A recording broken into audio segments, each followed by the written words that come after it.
Talk about this as we're joined now by Jillian Michaels, who's the host of the Keeping It Real podcast a little bit. And Jillian, what's your view on this? There's been, talk about, does it have anything to do with kind of the stance of the administration overall? Joe brought up vaccines. Obviously, that brings up RFK Jr. Were you surprised that they pulled the guy?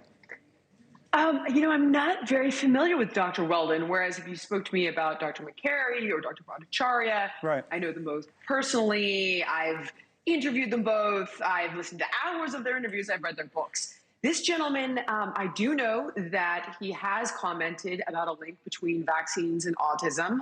That could be why, in fact, as your previous guest mentioned, that they pulled the nomination while we have a measles outbreak. But I would encourage your viewers to explore the nuance of the vaccine debate. And I'm not suggesting that they're linked to autism. Right. But what I'm trying to explain is that not all of these vaccines are created equal. Not each and every pathogen is created equal. And two things can be true at once. Vaccines can save lives, and they can also cause debilitating injury. And having individuals at the helm who want gold standard research is something that we should all demand and want. Now, Senator Tim Kaine, who's obviously a Democrat, he brought up an interesting point in all this, that maybe, because obviously maybe this guy's too, quote-unquote, RFK Jr.-esque, like he's too close. And then Kaine said maybe the opposite is true. Again, he's a Democrat, so I'm not sure if he's in the inside of what the White House is thinking about this. But here's what he said. Listen. I believe he was saying things to senators that made the White House question whether he fully embraced the RFK health strategy. And I think that because, he's for immunization and vaccination. Earlier in his career, he raised at least a question about vaccine autism link. He has conclusively said the scientific research shows there's no such link. So his statements that are, basically pro-science, I think made the White House mad. Now, I don't know if that's true or not. I have no idea. Here's what I'll focus on with you, because you'll have some thoughts on this. Kaine used the phrase, the RFK health strategy. Okay, what is that? How do you view that right now?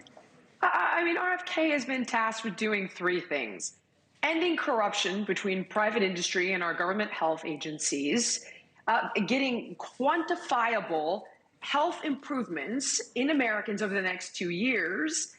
I'm fascinated by that. This is a bad thing. What RFK is after?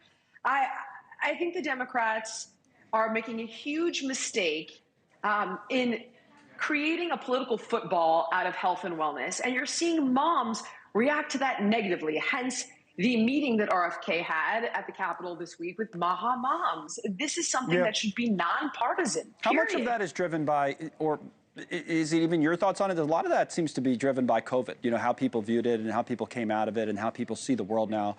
Some people see it differently after that. Without question, people don't trust as much anymore.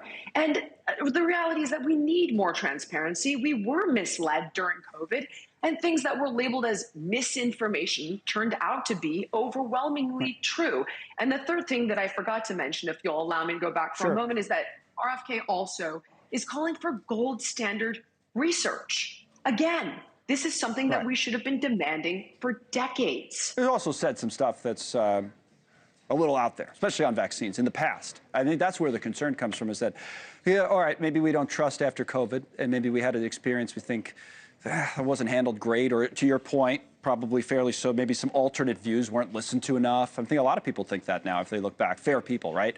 But then they also say, well, let's not go too far the other way, because, vaccines have been a terrific, probably the best advancement we've had medically in the world over the last century has been vaccines, right? So, we don't want to go too far the other way either. I think that's where it comes from with people. You're absolutely right. We should not. And if you would permit me to give you a few examples to consider. When you look at something like measles, obviously that's very dangerous. And this is a vaccine that is not gene therapy. I believe it has a live pathogen, not an attenuated pathogen.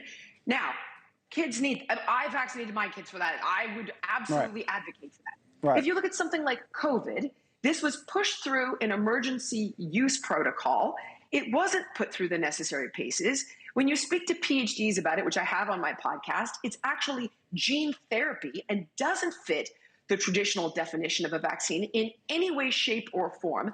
And kids are not prone to having very dangerous reactions to COVID. Again, this is the point of nuance. Thanks so much for watching. Just go to joinnn.com to find News Nation on your television provider. And don't forget to click the red subscribe button below to get more of News Nation's fact-driven, unbiased coverage.